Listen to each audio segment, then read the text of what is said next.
Genesis Kabanata 3, Nagkasala ang tao. Ang ahas ang pinakatuso sa lahat ng hayop na nilikha ng Panginoong Yahweh.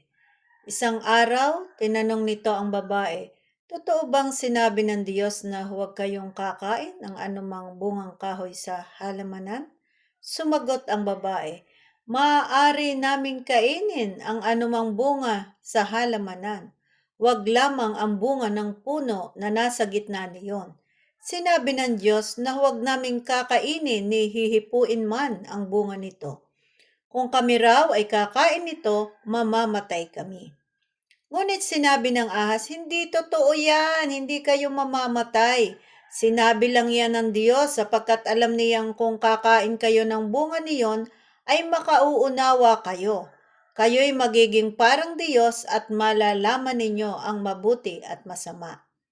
Ang punong kahoy ay napakaganda sa paningin ng babae. At sa palagay niya, masarap ang bunga nito.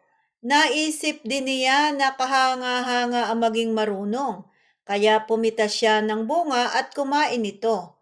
Binigyan niya ang kanyang asawa at kumain din ito. Nagkaroon nga sila ng pagkaunawa matapos kumain. Noon nila nalamang sila'y hubad. Kaya kumuha sila ng mga dahon ng igos, pinagtahi-tahi nila mga ito at ginawang panakip sa katawan. Nang dapit hapon na, narinig nilang naglalakad sa halamanan ang Panginoong Yahweh, kaya't nagtago sila sa mga puno. Ngunit tinawag niya ang lalaki at tinanong, "Saan ka naroon?" "Natakot po ako nang marinig kong kayo'y nasa halamanan. Nagtago po ako sapagkat ako'y hubad," sagot ng lalaki.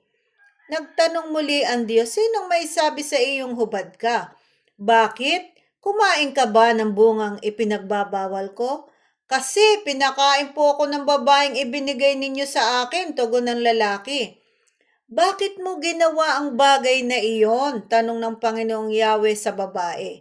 "Mangyari po'y nilinlang ako ng ahas kaya natuksong kumain," sagot naman nito. Inihayag ng Diyos ang kaparusahan at sinabi ng Panginoong Yahweh sa ahas, "Sa iyong ginaway may parusang dapat na ikaw lang sa lahat ng hayop ang magdaranas. Mula ngayon, ikaw ay gagapang at ang pagkain mo'y alikabok lamang. Kayo ng babae aking pag-aawayin, binhi mo't binhi niya, lagi kong paglalabanin. Ang binhi niya ang dudurog sa iyong ulo at sa sakong niya'y ikaw ang tutuklaw."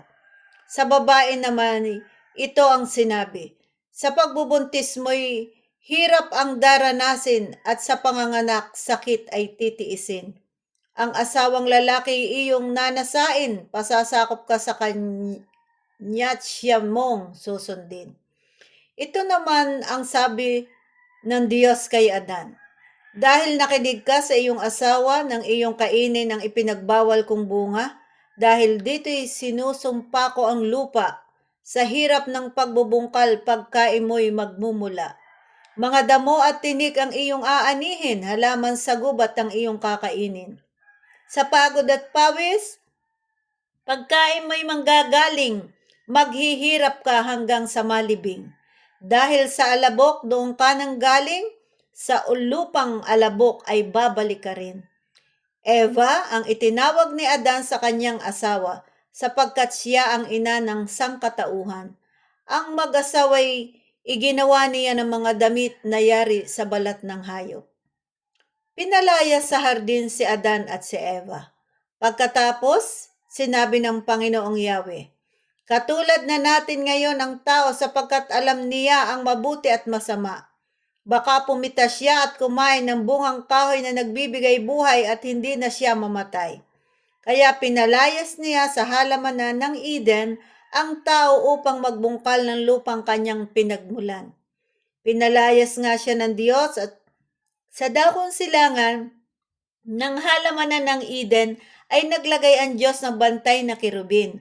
Naglagay rin siya ng espadang nagniningas na umiikot sa lahat ng panig upang hindi malapitan ninuman ang punong kahoy ng buhay.